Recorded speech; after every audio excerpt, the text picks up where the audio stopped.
महाप्रभु श्री चैतन्य देव कलि पावना अवतार हैं। इनका पावन चरित्र कौन कह सकता है, क्योंकि स्वयं प्रभु हैं। जितना महापुरुषों से बना उतना गान किया।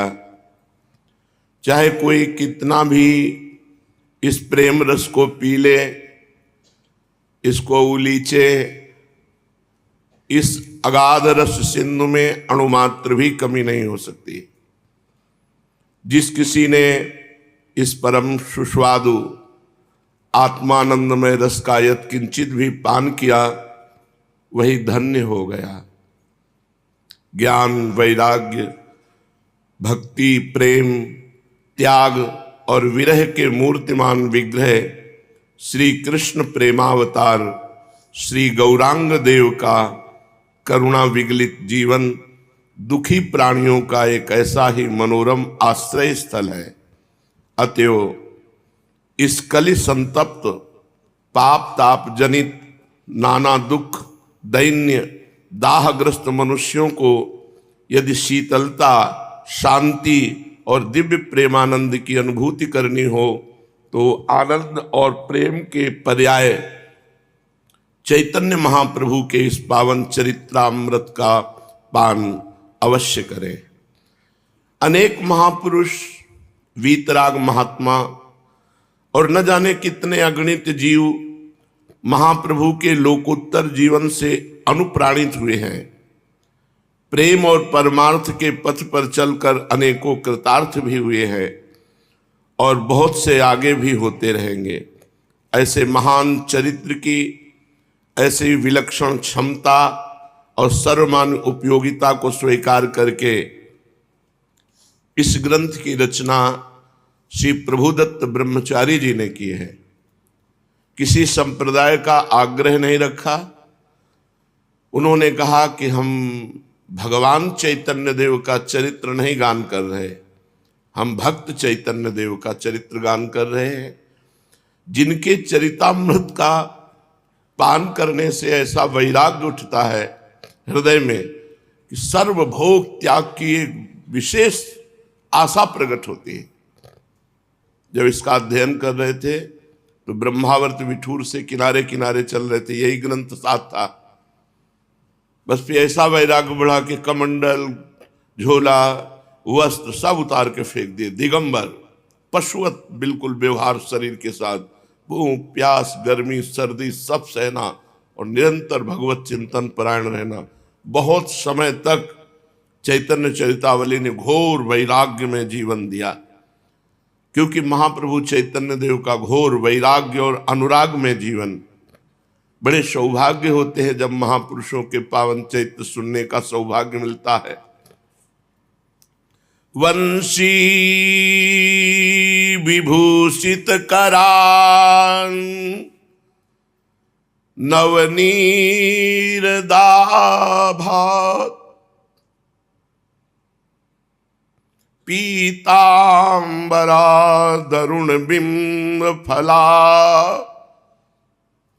धरोष्ठात् पूर्णेन्दु सुंदर मुखादर विंद नेत्रात् कृष्णात् परम किमपि तत्त्वमहं न जाने। जिनके कर कमलों में मनोहर बंशी विराजमान है और जिनके शरीर की आभा नूतन मेघ के समान श्याम है, जो करोड़ों बिजलियों की कांति प्रकाशित करने वाला पीतांबर धारण किए हुए हैं, जिनका मुख शरद पूर्ण चंद्रमा के समान सुंदर है, नेत्र कमल के समान कमनीय है तथा अधर बिंबा फल के समान लाल लाल है, ऐसे श्री कृष्ण को छोड़कर मैं कोई दूसरा परतत्व है ये नहीं जानता। अर्थात सर्वस्व तो यही वृंदावन विहारी मुरली मनोहर है। कदा वृंदारण्ये विमल यमुना तीर पुलिने चरंतम गोविंदम हलधर सुदामादि सहितम। अये कृष्ण स्वामिन मधुर मुरली वादन विभो प्रसीदेत्याक्रोशन निमिषम्यूने श्याम दिवसान। ऐसा कब होगा? पावन श्री यमुना जी का सुंदर पुलिन होगा, वृंदावन के सुंदर वनों में वंशी नाद करते हुए श्री लालजू महाराज श्री गोरे बलराम जी के साथ और समस्त सखाओं के साथ हमें दर्शन देंगे। दिखाई दे रहा है यमुना जी का पावन पुलिन है, नवीन कुंज है, लालजू के अधरों में वंशी है, साथ में बलराम जी और समस्त सखागण हैं। ऐसा मैं कब दर्शन करूंगा? हे मेरे प्राणनाथ, हे मेरे मदन मोहन, ओ मेरे चित चोर, मेरे ऐसे दिन कब आएंगे जब मैं तुम्हारी इस मधुर झांकी को देख पाऊंगा? और पागलों की भांति हा कृष्ण हा कृष्ण ऐसा चिल्लाता हुआ अपने जीवन के संपूर्ण समय को निमिष की नाई बिता दूंगा। ऐसा कब होगा? प्यारे, तुमसे किस मुख से कहूं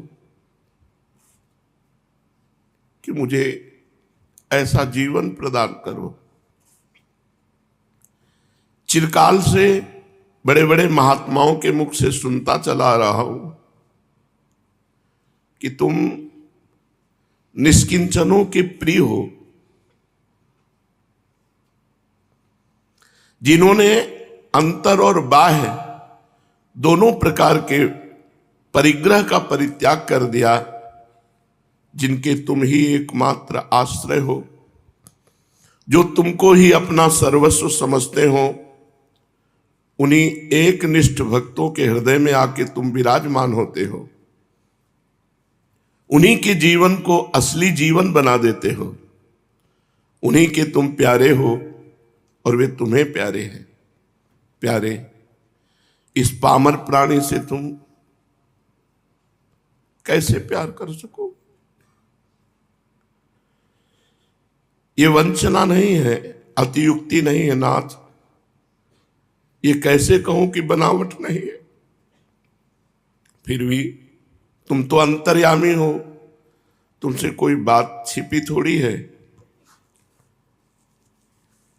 प्रभु सही कहूं तो इस अधम का तुम्हारे प्रति तनिक भी आकर्षण नहीं है। रोज सुनता हूं अमुक के ऊपर आपने कृपा की, अमुक को आपने दर्शन दिए। इन प्रसंगों को मुझे अधीर होना चाहिए सुनकर, किंतु कृपालु, अधीर होना तो अलग रहा, मुझे तो विश्वास तक नहीं होता कि ऐसा हुआ भी होगा या नहीं। बहुत चाहता हूं, बहुत चाहता हूं कि तुम्हारा सतत स्मरण करूं। बहुत चाहता हूं तुम्हें छोड़कर दूसरा विचार ही न उठे। कान तुम्हारे गुण कीर्तनों के अतिरिक्त दूसरी सांसारिक बातें सुने ही नहीं।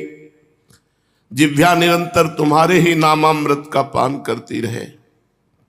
नेत्रों के सन्मुख तुम्हारी वही ललित त्रिभंगी युक्त बाकी चितवन नृत्य करती रहे। पैरों से तुम्हारी प्रदक्षिणा करूं, हाथों से तुम्हारी पूजा अर्चा करता रहूं और हृदय में तुम्हारी मनोहर मूर्ति का ध्यान किया करूं। किंतु नटनागर, ऐसा एक क्षण भी तो नहीं होने पाता। मन न जाने क्या इधर उधर की सोचता रहता है। जब कभी स्मरण आता है तो मन को बार बार धिक्कारता हूं कि अरे नीच, न जाने तू प्रभु को छोड़कर व्यर्थ की बातें क्यों सोचता रहता है। अरे उन मनमोहन की छवि का चिंतन कर, जिसके बाद फिर कोई चिंतनीय चीज ही शेष नहीं रह जाती। किंतु नाथ, वह मेरी सीख को मन सुनता ही नहीं। न जाने कितने दिनों से ये घटपटादि ज्ञान की बातें सोचता रहा है। विषयों के चिंतन से ऐसा विस्मय हो गया है कि तुम्हारी ओर आते ही कांपने लगता है, और आगे बढ़ना तो अलग रहा, 4 कदम और पीछे हट जाता है। कैसे करूं, क्या करूं? पूरा जीवन हो गया, अनेक उपाय किए, अपने करने योग्य साधन जहां तक कर सका सब किया, किंतु इस पर कोई असर नहीं हुआ। मन पर हो भी तो कैसे? इसकी डोरी तो तुम्हारे हाथ में है ना। तुमने तो इसकी डोरी ढीली छोड़ दी है। यदि तुम्हारा जरा भी इशारा हो जाए तो फिर मन की मजाल क्या, जो इधर से उधर तनिक भी जा सकता। मेरे साधनों से वश में हो सके ऐसी आशा मत करना, क्योंकि मुझे आशा नहीं है। तुम ही जब रोकोगे तो ये मन रुक जाएगा। मैं हारे कर जतन बहुत विधि, अतिशय प्रबल अजय, तुलसीदास बस होए तबहि, जब पेरक प्रभु बर जाए। आप रोक दो मेरे मन को, संसार की तरफ न जाए। प्यारे प्रभु, डांट दो इस मन को। एक क्षण भी तो तुम्हारा चिंतन नहीं करता, एक क्षण भी प्रेम सागर में नहीं डूबता। ये जीवन व्यर्थ हो रहा है। हे नाथ, जीवन को सार्थक कर दो। मेरा मनुष्य शरीर धारण करना सार्थक हो जाए यदि आपके प्रेम में मेरा मन डूब जाए। प्रभु, एक जीभ को ले लो। ये नाना प्रकार के रसों में इतनी आसक्ति है कि इसे तुम्हारे नाम जपने में मजा नहीं आता, विविध प्रकार के पकवान खाने में मजा आता है। स्वादु स्वादु पदार्थों की वांछा करती रहती है। इस जबान को हठपूर्वक लगाता हूं, किंतु बेमन का काम भी कभी ठीक होता है। नाथ, अब तो बस तुम्हारा ही आश्रय है। तुम्हारे प्रति अनुराग नहीं, विषयों से वैराग्य नहीं, जीवन में यथार्थ त्याग नहीं। जीवन क्या है? पूरा नाटक बना हुआ है। चाहता हूं अनन्य होकर तुम्हारा ही चिंतन करूं, नहीं कर सकता। इच्छा होती है जीवन में यथार्थ त्याग हो, नहीं होता। सोचता हूं संसार से उपराम हो जाऊं, हो नहीं सकता। परिग्रह से जितना ही दूर होने की इच्छा करता हूं, उतना ही अधिक संग्रही बनता जाता हूं। तुम्हारे चरणों से पृथक होने से ऐसा होना अवश्यंभावी है। प्रभु, शरीर को सुखाया भी, तितिक्षा का ढोंग किया, ध्यान जप योग आसन सभी तरफ मन को लगाया, किंतु तुम्हारी यथार्थता का पता नहीं चला। तुम्हारे प्रेम में पागल न बन सका। घूम फिर कर वही संसार, भांति भांति का रूप रखकर संसार ही सामने आया, तुम छिपे ही रहे। अब अपने ऊपर भी विश्वास नहीं रहा। ये शरीर रोगों का अड्डा बन गया है। नेत्रों की ज्योति क्षीण हो रही है, दंत खोखले हो रहे हैं, पाचन शक्ति कम हो गई, वायु के प्रकोप से शरीर के सभी अवयव वेदना में बन गए। फिर भी वही विषय चिंतन यथार्थ जीवन का लाभ नहीं कर सका। अब सब तरफ से हार कर बैठ गया हूं। अब तो एक यही बात सोच ली है, जो तुम कराओगे करूंगा, जहां रखोगे रहूंगा, जैसा नाच नचाओगे वैसा नाचूंगा। तो भी प्यारे, इस जीवन में एक ही चाह है, और वो चाह यह है, अंत तक बनी रहेगी, कि एक बार सब कुछ भूलकर तुम्हारे प्रेम में पागल हो जाऊं। इस जीवन की एक चाह है, और वो चाह पूरे जीवन बनी रहेगी कि एक बार सब कुछ भूलकर केवल तुम्हारे प्रेम में पागल बन जाऊं। तुम्हारे चरणों में पागलों की भांति लोटपोट हो जाऊं, यही एक चाह है। सभी सांसारिक वासनाएं जब नष्ट हो जाएंगी, जब एकमात्र तुम ही याद आते रहोगे, सोते जागते आठों पहर तुम्हारी मनोहर मुरली की मीठी मीठी ध्वनि ही सुनाई देती रहेगी, तुम्हारी उस मंद मंद मुस्कान में ही चित्त सदा गोते लगाता रहेगा, और मैं सभी प्रकार से लज्जा संकोच भय को त्याग कर पागलों की भांति पुकारूंगा और नाचूंगा आपके लिए, मेरा जीवन धन्य हो जाएगा, ये शरीर लेना सार्थक हो जाएगा।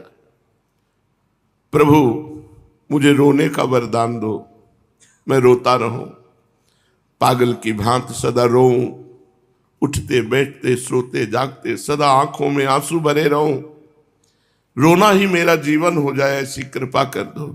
खूब रोऊं, हर समय रोऊं, हर जगह रोऊं, जोर जोर से रोऊं और चैतन्य देव की भांति चिल्ला उठूं, हे देव हे दयति हे भुवनैक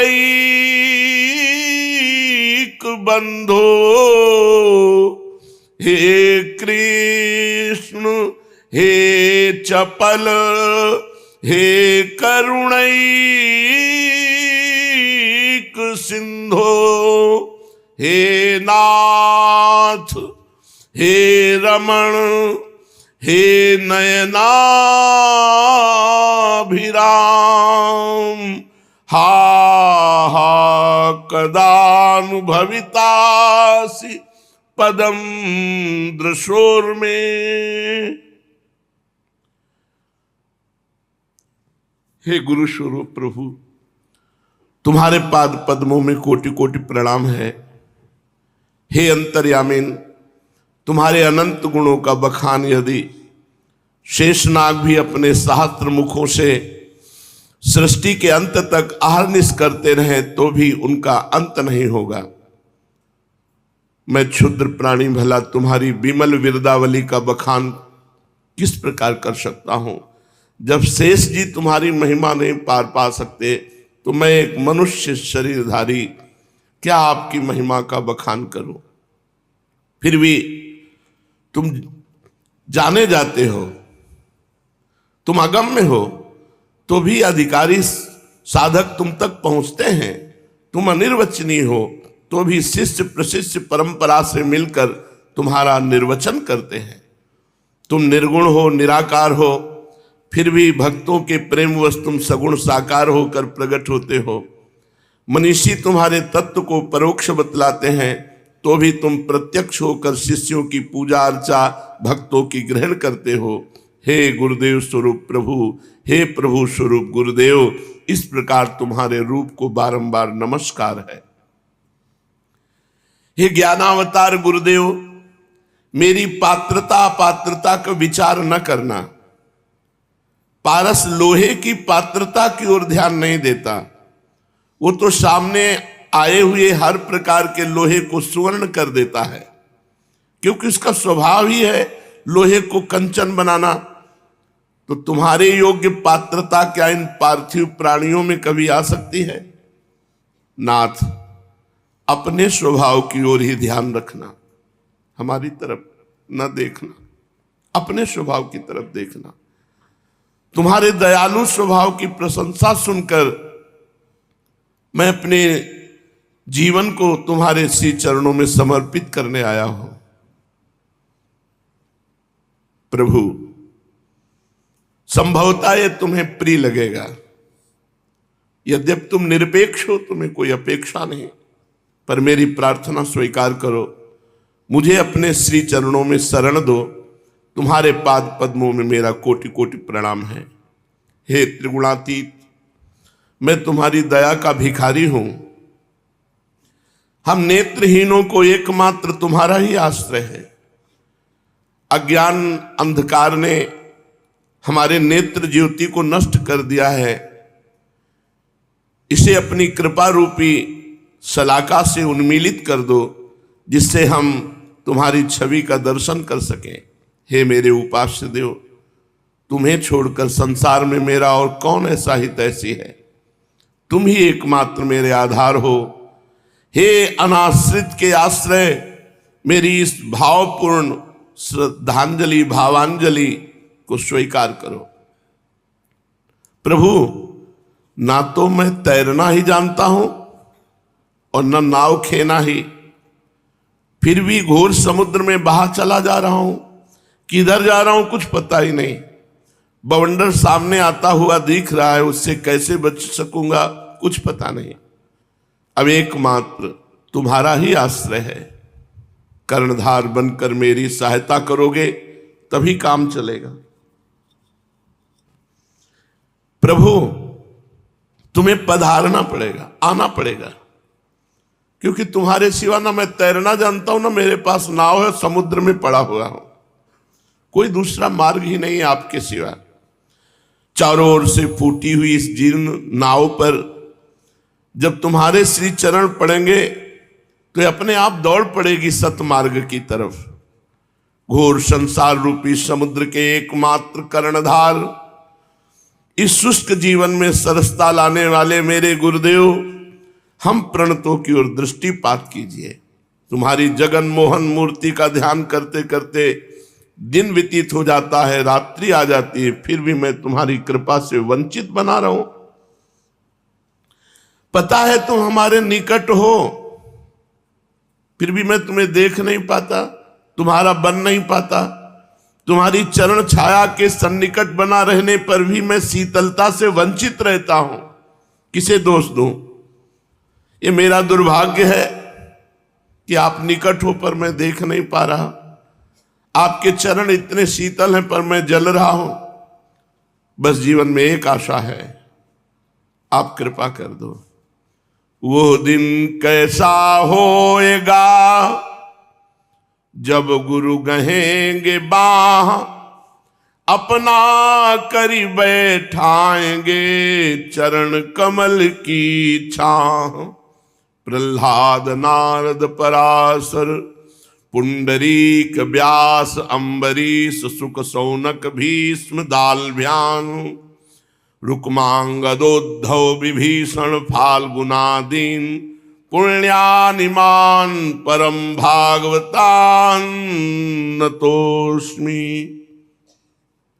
जिन्होंने दैत्य कुल में जन्म लेकर भी भगवान श्री कृष्ण की अनन्य भाव से अर्चा पूजा की है, जिनके सदुपदेश से दैत्य बालक भी परम भागवत बन गए, जिन्होंने अपने प्रतापी पिता के प्रभाव की परवाह न करके अपनी प्रतिज्ञा परिवर्तन नहीं की, जिन्होंने हलाहल विष पान किया, पर्वत के शिखर से गिराए गए, जल में डुबाए गए, अग्नि में जलाए गए, अपने प्रण से विचलित नहीं हुए, जिनके कारण साक्षात भगवान को नरसिंह रूप धारण करना पड़ा, उन भक्ताग्रगण्य प्रहलाद जी के चरणों में मेरा कोटि कोटि नमस्कार है।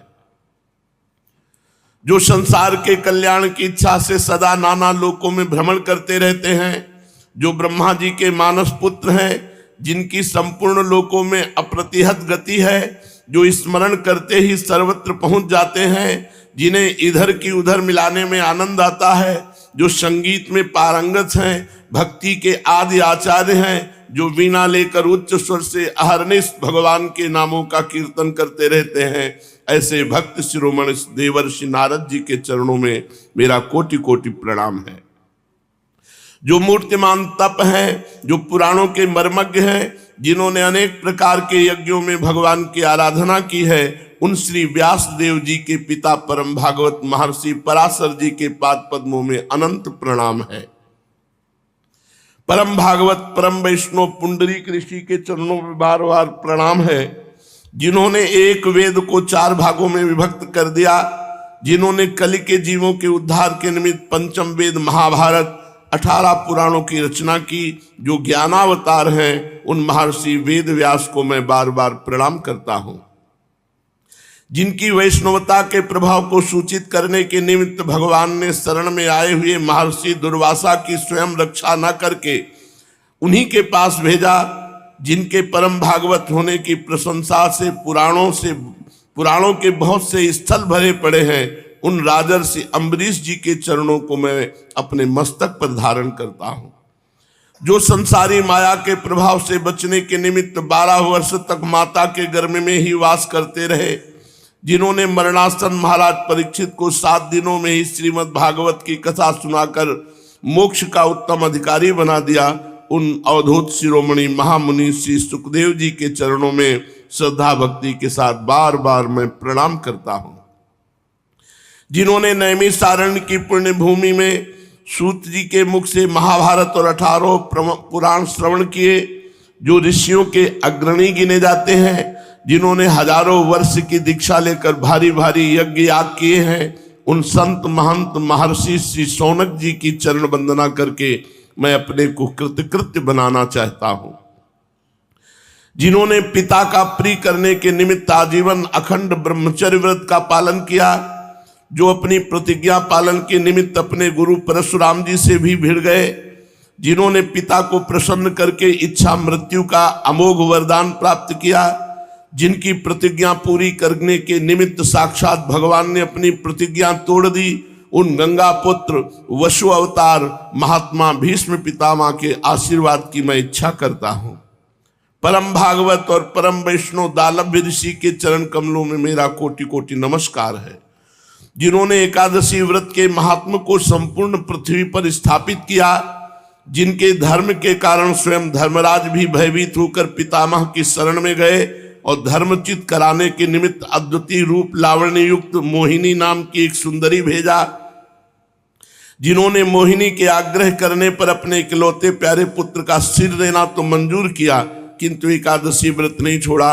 उन राजर्षि रुक्मांगद के प्रति मेरा कोटि कोटि प्रणाम है, जो भगवान के परम अंतरंग सखा गिने जाते हैं, भगवान की प्रेम पाती लेकर जो वृंदावन की गोपिकाओं को ज्ञानोपदेश करने गए थे और वहां से परम वैष्णव होकर लौटे थे, जो भगवान के तिरोभाव होने पर उनकी आज्ञा से नर नारायण के क्षेत्र में योग समाहित हुए, उन परम भागवत उद्धव जी के चरणों में मेरा अधिकाधिक अनुराग हो।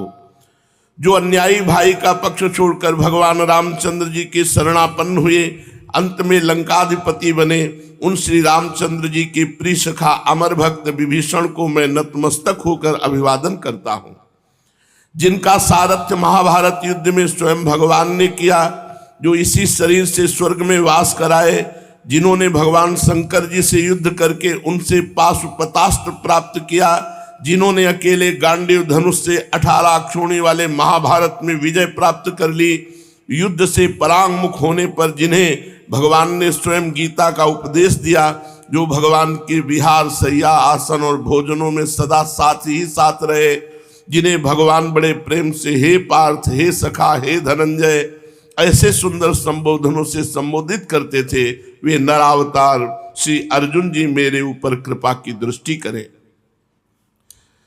बौद्धों के नास्तिकवाद को मिटाकर जिन्होंने निर्विशेष ब्रह्म का व्याख्यान किया, जिन्होंने जगत के प्रपंचों को मिथ्या बताकर एकमात्र ब्रह्म को ही साध्य बताया, अभेदवाद को सिद्ध करते हुए भी जिन्होंने समुद्र की तरंगों की भांति अपने को प्रभु का दास बताया, उन आचार्य पर भगवान शंकराचार्य के चरणों में मेरा सत सत प्रणाम है, जिन्होंने भक्ति मार्ग को सर्वसाधारण के लिए सुलभ बना दिया, जो जीवों के कल्याण के निमित्त स्वयं नरक की यातनाएं सहने के लिए तत्पर हो गए, जिन्होंने गुरु के मना करने पर भी सर्वसाधारण के लिए गोपनीय मंत्र का उपदेश किया, उन विशिष्टाद्वैत के प्रचारक विष्णु भक्त भगवान श्री रामानुजाचार्य के चरणों में मेरा प्रणाम है, जिन्होंने लुप्त हुए विष्णु संप्रदाय का उद्धार करके पुष्टि मार्ग की स्थापना की, जो गृहस्थ में रहते हुए भी महान विरक्त और आसक्ति रहित बने रहे, जिन्होंने वात्सल्योपासना की मधुरता को दिखाकर अपने को स्वयं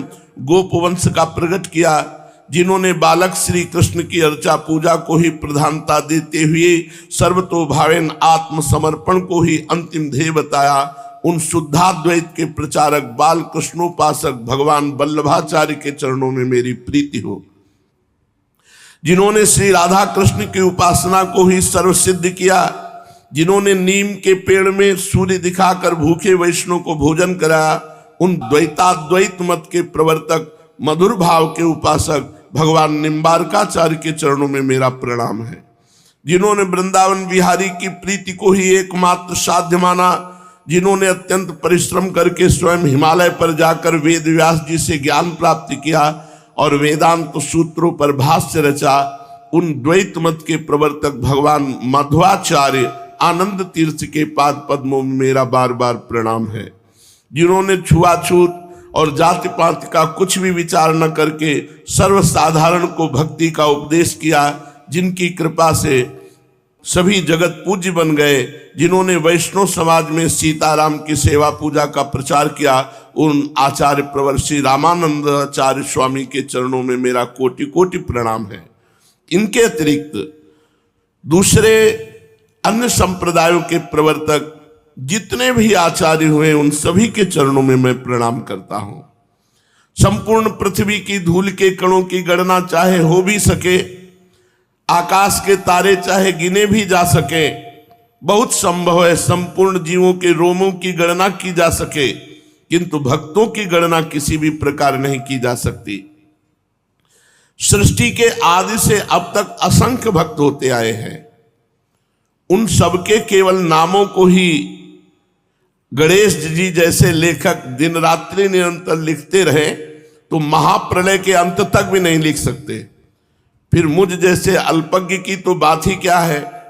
भगवान शिव जी, नारद जी, ब्रह्मा जी, पांडव, सनत कुमार, इन भक्तों से लेकर सतयुग के त्रेता, द्वापर, कलयुग, इन चारों युगों में 18 मनवंतरों में असंख्यों कल्पों में जितने भक्त हुए हैं, उन सभी के चरणों में मेरा प्रणाम है।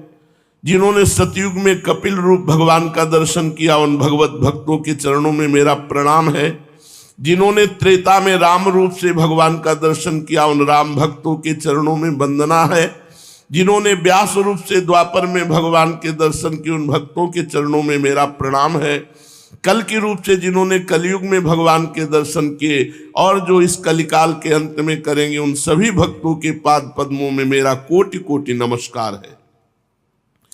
जिन्होंने वाराह, मत्स्य यज्ञ, नर नारायण, कपिल, कुमार, दत्तात्रेय, हयग्रीव, हंस, प्रश्नि, गर्भ, ऋषभदेव, प्रचु, नरसिंह, कूर्म, धर्मंतरि, मोहिनी, वामन, परशुराम, रामचंद्र, वेदव्यास, बलदेव, कृष्ण, बुद्ध और कल्कि, इन भगवान के अवतारों का दर्शन, स्पर्श और सहवास किया, उन अवतारों के भक्तों के चरणों में मेरा कोटि कोटि प्रणाम है। कलिकाल में पैदा हुए कबीर दास, नानक देव, दादू दयाल, पलटू दास, चरण दास, रैदास, बुल्ला, जगजीवन दास, तुलसीदास, सूरदास, मलूक दास, रामदास, निवृत्तिनाथ, ज्ञानदेव, सोपान देव, एकनाथ, तुकाराम आदि जितने भी महापुरुष भगवत भक्त हुए हैं, उन सभी के चरणों में मेरा प्रणाम है। भक्तों में कौन छोटा और कौन बड़ा, इसका निर्णय जो करता है वो महामूर्ख है। शालिग्राम की बटिया चाहे छोटी हो या बड़ी, सभी एक सी पूज्य है। इसीलिए ये सभी भक्त एक ही भांति पूज्य और मान्य हैं। इनके चरणों में प्रणाम करने से ही मनुष्य कल्याण मार्ग का पथिक बन सकता है। इनके अतिरिक्त वर्तमान समय में जो भगवान के नामों का संकीर्तन करते हैं, लिखकर प्रचार करते हैं और जो स्वयं दूसरों से कराते हैं, उन सभी नाम भक्तों के चरणों में मेरा प्रणाम है।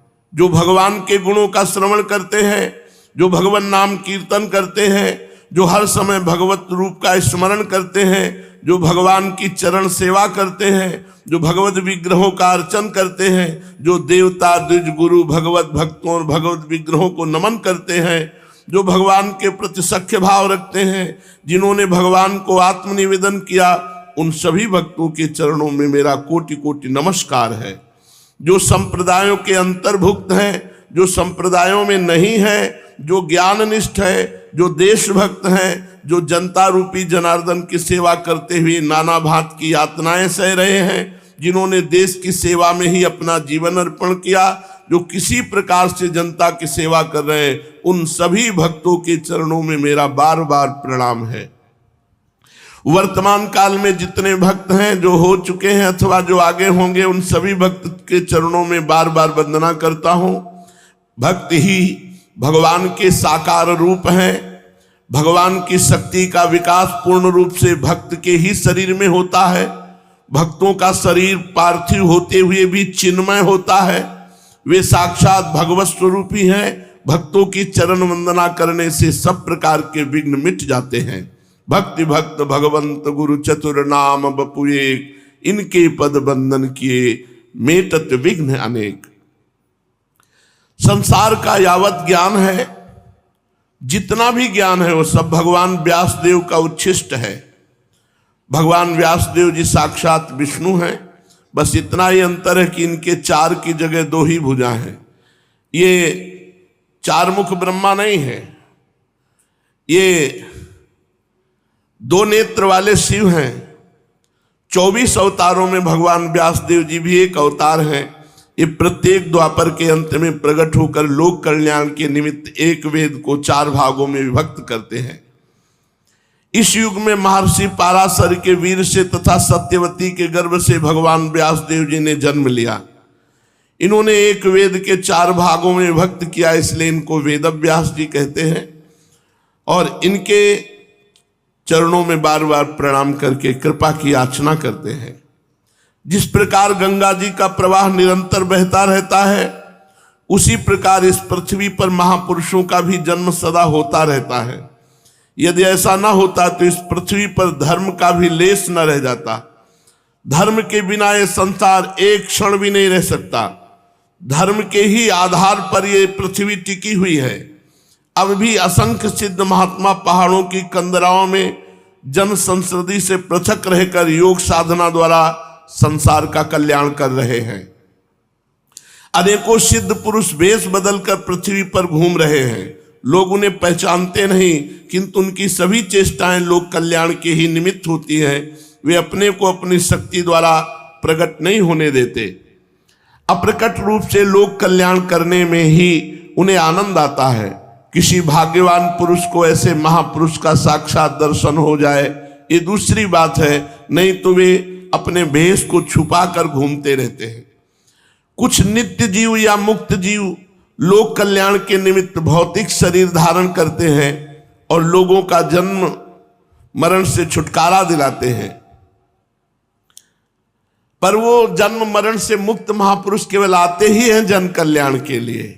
वास्तव में वे जन्म मृत्यु से रहित होते हैं। केवल लोक कल्याण के निमित्त उनका जन्म होता है, और जो अपना काम कर चुकते हैं तब वो तिरोहित अंतर ध्यान हो जाते हैं। उनके कार्य गुप्त नहीं होते। वे अधिकारियों को उपदेश करते हैं, शिक्षार्थियों को शिक्षा देते हैं, स्वयं आचरण करके लोगों में नवजीवन का संचार करते हैं। ऐसे महात्माओं का जीवन बड़ा अलौकिक होता है। उनके कार्य अचिंत होते हैं। क्षुद्र बुद्धि के पुरुष उन्हें भी साधारण जीव समझकर उनके कार्यों की समालोचना करते हैं। और इससे क्या होता है, उनके काम में बहुत सहायता मिलती है। वे इसी बहाने लोगों के सामने आदर्श उपस्थित करते हैं कि ऐसी प्रतिकूल परिस्थिति में भी कैसा व्यवहार करना चाहिए। उनका वो व्यवहार अन्य लोगों के लिए प्रमाणीभूत बन जाता है।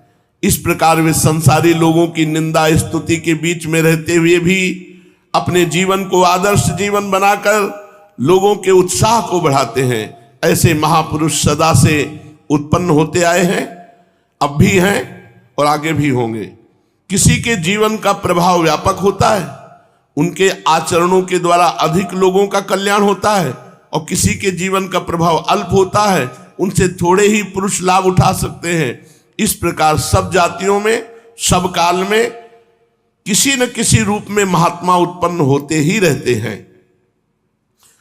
बहुत से ऐसे महापुरुष होते हैं जिनकी टक्कर का शताब्दियों तक कोई महापुरुष व्यक्त रूप से प्रकट नहीं होता है, किंतु इसका निर्णय होता है अपने अपने भावों के अनुसार, भिन्न भिन्न रीति से।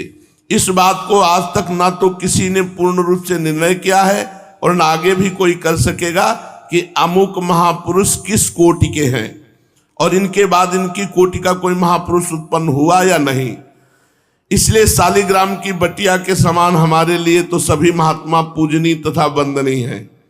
संसार में असंख्य संप्रदाय विद्यमान हैं और उन सबका संबंध किसी न किसी महापुरुष से है, और उन सभी संप्रदायों के अनुयायी उन्हें ईश्वर या ईश्वर तुल्य मानते और कहते हैं। हमें उनकी मान्यता के संबंध में कुछ भी नहीं कहना है। एक महापुरुष को ही सर्वस्व मानने वाले पुरुषों को प्रायः देखा गया है कि वे अपने से भिन्न संप्रदाय वाले महापुरुष की उपेक्षा करते हैं, और बहुत से तो निंदा भी करते हैं। ऐसा बिल्कुल नहीं करना चाहिए। हमारे लिए तो सभी महापुरुष जिनका वास्तव में किसी भी संप्रदाय से संबंध है या नहीं है, हम सबको प्रणाम करते हैं, सबको मानते हैं। जो अपने आचार्य की प्रशंसा करके दूसरे आचार्य की निंदा करता हो तो मूर्ख है, अपने ही आचार्य की निंदा कर रहा है। इसलिए हम समस्त साधकों से प्रार्थना करते हैं कि जिनका संबंध परमार्थ से है, ऐसे सभी महात्माओं के चरित्रों का श्रद्धा के साथ श्रवण करना चाहिए। महात्माओं का चरित्र जीवन को महान बनाता है, हमें कर्तव्य और सहिष्णुता सिखाता है, हमें अपनी असली लक्ष्य तक पहुंचाता है। इसलिए यथार्थ उन्नति का एकमात्र साधन महात्माओं के चरित्रों का श्रवण करना, संत पुरुषों का सत्संग, यही महान बनाता है। हम इस युग के महापुरुषों में महाप्रभु श्री चैतन्य देव का स्थान सर्वोच्च जो माना गया है, उसे स्वीकार करते हैं। वे भक्ति के मूर्तिमान अवतार, प्रेम की सजीव मूर्ति।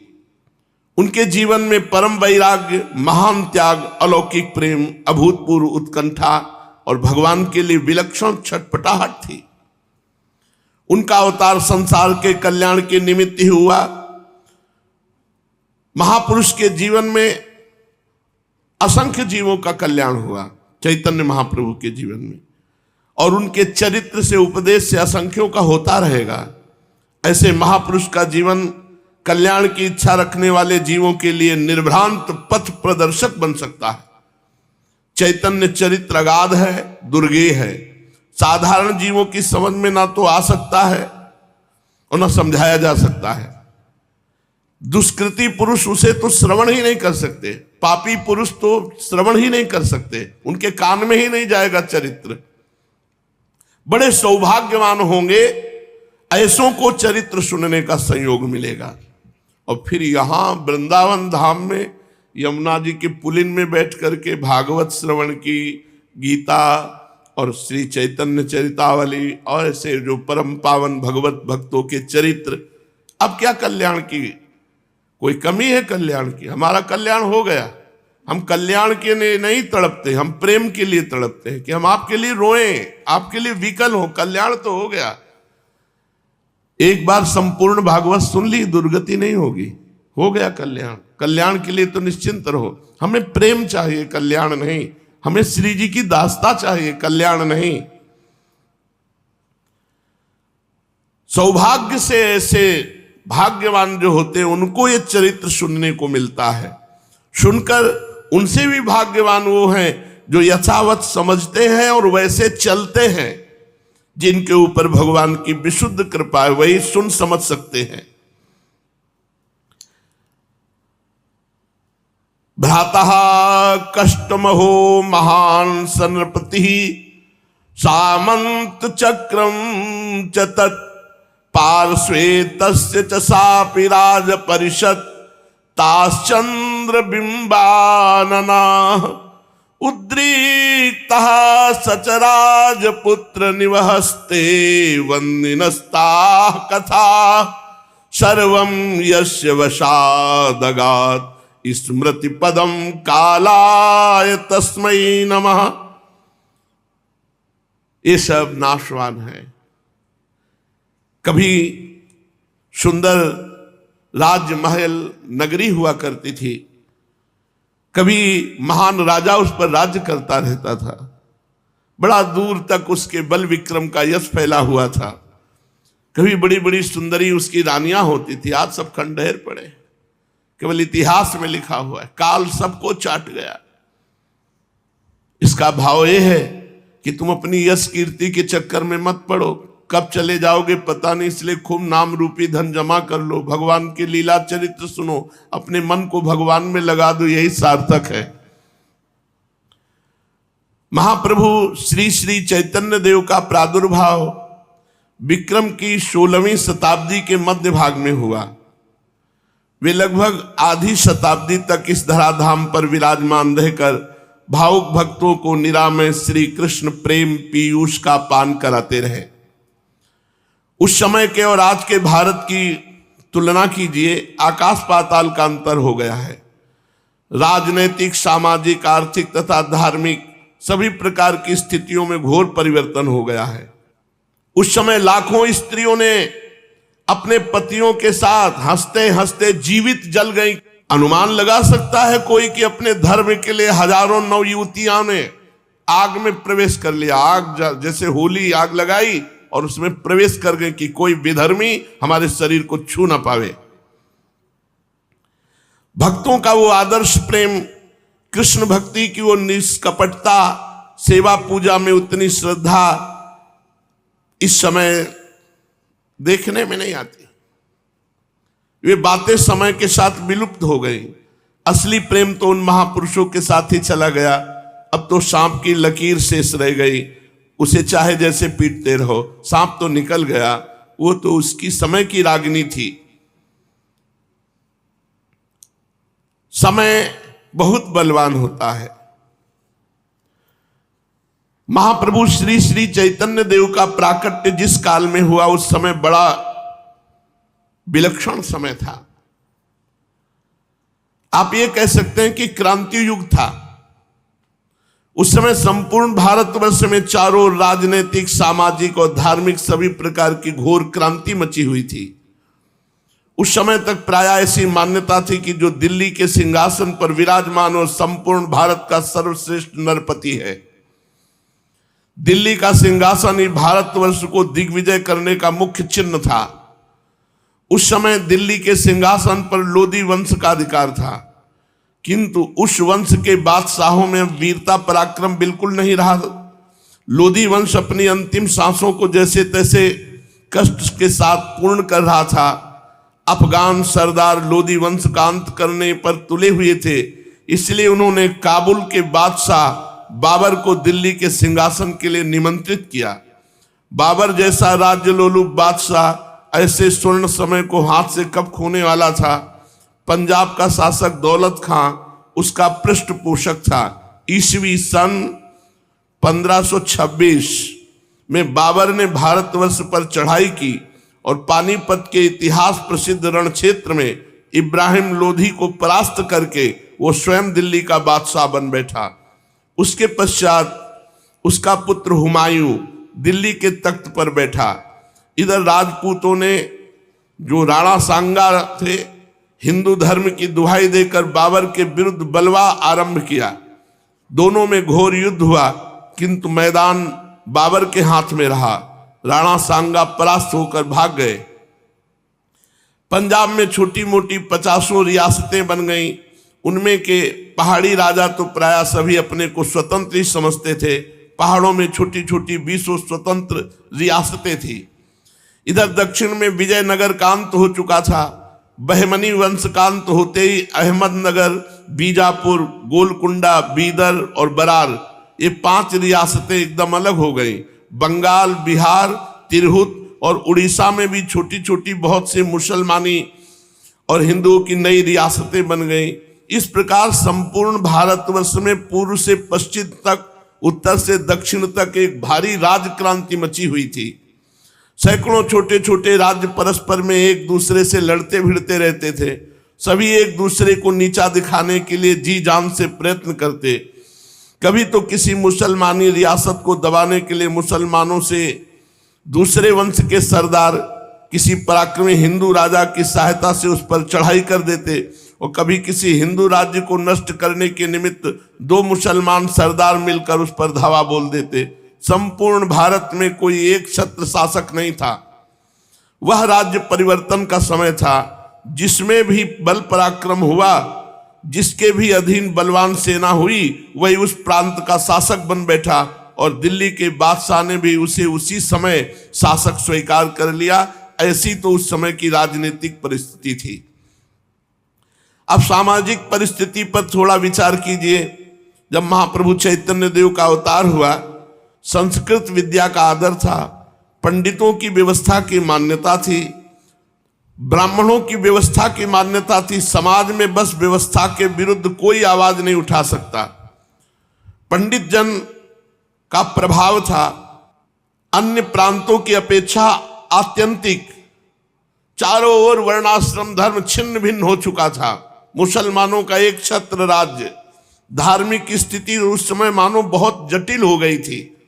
लोगों में यज्ञ आदि के प्रति बिल्कुल कोई रुचि नहीं। तांत्रिक शाक्त पद्धतियों के प्रचार के कारण लुप्त होती जा रही थी जो वैदिक सिद्धांत पद्धति है। मनुष्य उदासीन, रात दिन केवल मिथ्या कार्यों में रत। जिस समय महाप्रभु चैतन्य देव का अवतार हुआ, बस संसारिकता ही संसारिकता, कट्टरवादिता कोई लिए है तो कोई युद्ध कर रहा है, तो कोई भ्रष्ट हो रहा है, तो कोई अन्य जाति का अवलंबन कर रहा है। कहीं भी वैष्णवता और धर्म देखने को नहीं मिलता था। लोग नीरस हो गए थे। इसी समय भगवान की कृपा से भारत के भिन्न भिन्न प्रांतों में महापुरुषों का अवतार हुआ। अलग अलग महापुरुष प्रकट हुए एक साथ सब। सबसे पहले काशी में श्री स्वामी रामानंदाचार्य जी महाराज, बैरागी संप्रदाय के यही आदि आचार्य समझे जाते थे। इन्होंने भगवत भक्ति में जात पात का बंधन मेट दिया। इन्होंने सभी जातियों को समान रूप से भगवत भक्ति करने का अधिकार प्रदान किया। इनका सूत्र था, हरि को भजय सो हरि को होए, जाति पाति पूछे नहीं कोई। इनके बाद इनके 12 मुख्य शिष्य हुए, सब बड़े महात्मा हुए। सबसे बड़े महात्मा कबीरदास जी बहुत प्रसिद्ध हुए, परम उच्च स्थिति के महापुरुष हुए। इनके उच्च तत्वों का संपूर्ण भारत के ऊपर समान भाव से प्रभाव पड़ा। ये महापुरुष परम ज्ञानी, आदर्श भक्त, अद्वितीय अनुरागी, सबसे बड़े निर्भीक थे। इस हेतु से प्रायः उच्च जात के लोग दाह के कारण इनके द्वेषी बन गए। महात्मा रैदास, महात्मा नामदेव जी, परम भक्त उस काल में अलग अलग प्रांतों में उत्पन्न हुए। सभी ने रूपांतर भेद से वैष्णव धर्म का प्रचार किया। कबीर पंथ वैष्णव धर्म का ही विकृत और रूपांतर मात्र है। इधर उसी समय पंजाब में श्री गुरु नानक देव जी प्रकट हुए। ये कबीरदास जी के समकालीन ही थे। इन्होंने भी संपूर्ण भारतवर्ष में 12 वर्षों तक भ्रमण करके, तीर्थ यात्रा करके पंजाब के करतारपुर में ही आकर रहने लगे। इनके उपदेशों का लोगों पर बड़ा प्रभाव पड़ता, इसलिए लाखों मनुष्य इनके उपदेशों को सुन सुन करके इनके शिष्य सिख बन गए। आगे चलकर गुरु गोविंद सिंह जी ने इन सबको एक सिख संघ ही बना लिया। इनके बड़े पुत्र श्री चंद भी एक बड़े त्यागी, तेजस्वी और प्रभावशाली महापुरुष थे। उन्होंने विरक्तों को ही उपदेश किया, इसलिए उनके अनुयायी अपने को उदासीन कहने लगे। उदासीन अखाड़ा, उदासी एक प्रकार के सन्यासी ही होते हैं। वैसे उदासी संप्रदाय में भगवत भक्ति ही मुख्य समझी जाती है। इधर दक्षिण में समर्थ गुरु रामदास जी ने राम भक्ति का प्रचार किया। उनके प्रधान शिष्य छत्रपति महाराज शिवाजी केवल राज्य लोलुप लड़ाकू शूरवीर ही नहीं थे, वे परम भागवत वैष्णव थे। उनके युद्ध का प्रधान उद्देश्य होता था हिंदू धर्म की रक्षा, गौ और ब्राह्मणों का प्रतिपालन। इनके द्वारा महाराष्ट्र में भजन कीर्तन और भगवत भक्ति का खूब प्रचार हुआ। और महाराष्ट्र के उसी समय प्रसिद्ध संत तुकाराम जी, ये सब बड़े बड़े उसी समय एक साथ प्रकट हुए। उन्होंने अपनी अद्भुत भगवत भक्ति के द्वारा संपूर्ण महाराष्ट्र देश को पावन किया। ये विट्ठल नाथ जी के प्रेम में विभोर होकर स्वयं पद गागा कर नृत्य करते और स्वयं पदों की रचना करते थे। इनके भक्ति भाव से प्रसन्न होकर साक्षात विट्ठल भगवान ने इन्हें प्रत्यक्ष दर्शन दिया और ये सदा इनके साथ ही रहते थे। ये सशरीर बैकुंठ को गए तुकाराम जी। इनके द्वारा मराठी भाषा का और संपूर्ण महाराष्ट्र देश का बड़ा कल्याण हुआ। इसी समय काशी में भगवान श्री वल्लभाचार्य जी, अलग अलग क्षेत्रों में सब बड़े बड़े महापुरुष प्रकट हुए। काशी छोड़कर इन्होंने ब्रजमंडल का परम प्रसिद्ध पुण्य नगरी गोकुलपुरी में अपना निवास स्थान बनाया। शुद्धाद्वैत संप्रदाय के यही प्रधान आचार्य माने जाते हैं। श्री बालकृष्ण के उपासक थे। इनके द्वारा देश के विभिन्न स्थानों में श्री कृष्ण भक्ति का खूब ही प्रचार हुआ। इनके शिष्य अधिकांश धनी मानी पुरुष होते थे। गुजरात काठियावाड़ की ओर इनके संप्रदाय का अधिक प्रचार हुआ। इनके 7 पुत्र थे। इन सभी ने वैष्णव धर्म का खूब प्रचार किया। इसी समय बंगाल में श्री चैतन्य महाप्रभु का प्रादुर्भाव हुआ। पूर्व बंगाल की बड़ी दुर्दशा थी। यत्र यत्र च मद भक्ता प्रशांता समदर्शिनः साधवा समुदाचारास्ते पूयन्त्यपि कीकटाः। श्रीमद् भागवत में कीकट देश की परिभाषा की गई है कि जहां काला हिरण स्वेच्छा से विहार न करता हो, जहां ब्राह्मणों की भक्ति न हो, जहां शुचि पवित्र सज्जन और विद्वान पुरुष निवास न करते हो, वो अपवित्र स्थान वहां जाना नहीं चाहिए। और नाम भी बताए हैं, अंग बंग कलिंगेशु सौराष्ट्र मगधेशु च तीर्थ यात्राम बिना गत्वा पुनः संस्कार मरहति। अंग देश, बंग देश, कलिंग देश, सौराष्ट्र और मगध देश अगर बिना तीर्थ यात्रा के इनके चला जाए तो आकर पुनः संस्कार कराना पड़ेगा, इतना अपवित्र हो जाता है। पूर्व काल में ऐसी मान्यता थी कि बंग देश में प्रवेश करते ही ब्राह्मण अपवित्र हो जाता है। महाभारत में स्थान स्थान पर इसका उल्लेख आया है। यहां तक कि तीर्थ यात्रा के समय पांडवों के साथ जो ब्राह्मण थे वे बंग देश की सरहद आते ही उनके साथ से लौट लिए। तीर्थ यात्रा के निमित्त भी उन्होंने बंग देश में जाना उचित नहीं समझा। इसमें असली रहस्य क्या है वो तो सर्वज्ञ ऋषि समझ सकते हैं। उस समय बड़ा नियम पालन करते थे। अब सोचो, जहां ऐसा शास्त्र में लिखा है उसी देश को पावन करने के लिए महाप्रभु बंगाल में ही तो प्रकट हुए। कोटि कोटि तीर्थों से भी अधिक पावन बना दिया बंगाल को। जिस भूमि को महाप्रभु गौरांग देव, जिस भूमि में परमहंस रामकृष्ण देव, विजय कृष्ण गोस्वामी, जगत बंधु ऐसे भगवत भक्तों ने अपनी पदधूलि से पावन बनाया हो, जिसमें राजा राम मोहन राय, महर्षि देवेंद्र नाथ ठाकुर, ब्रह्मानंद, केशव चंद जैसे भगवत भक्त समाज सुधारक उत्पन्न हुए हों, जिस भूमि ने देशबंधु चित्तरंजन दास जैसे देशभक्त को जन्म दिया हो, आज भी जिसमें अरविंद जैसे योगी, रविंद्र जैसे विश्व कवि, जगदीश चंद्र बसु जैसे जगत विख्यात विज्ञानवेत्ता और सुभाष चंद्र बोस जैसे अनन्य देशभक्त संपूर्ण भारत का मुख उज्जवल कर रहे हों, अब उस देश को हम कीकट देश कैसे कह सकते हैं? जब होगा तब रहा होगा। आज तो वही देश परम पावन बना हुआ है। श्री चैतन्य देव की लीला भूमि के लिए भावुक भक्तों के हृदय में ब्रज भूमि से कम आदर नहीं है। नवद्वीप तो भक्तों के लिए पूर्व वृंदावन ही बना हुआ है, जहां श्री कृष्ण चैतन्य देव जैसे परम भावुक और साक्षात प्रेम की सजीव मूर्ति प्रेमावतार महापुरुष का प्राकट्य हुआ हो, उसका महत्व वृंदावन के सदस्य होना ही चाहिए। आज केवल भूमिका का वर्णन हुआ है। महाप्रभु के प्रादुर्भाव होने की समय क्या क्या व्यवस्था थी, देश प्रांत में कौन कौन से महापुरुष प्रकट हुए, अब आगे महाप्रभु के प्रादुर्भाव की चर्चा होगी। सो शेष आगे श्री राधा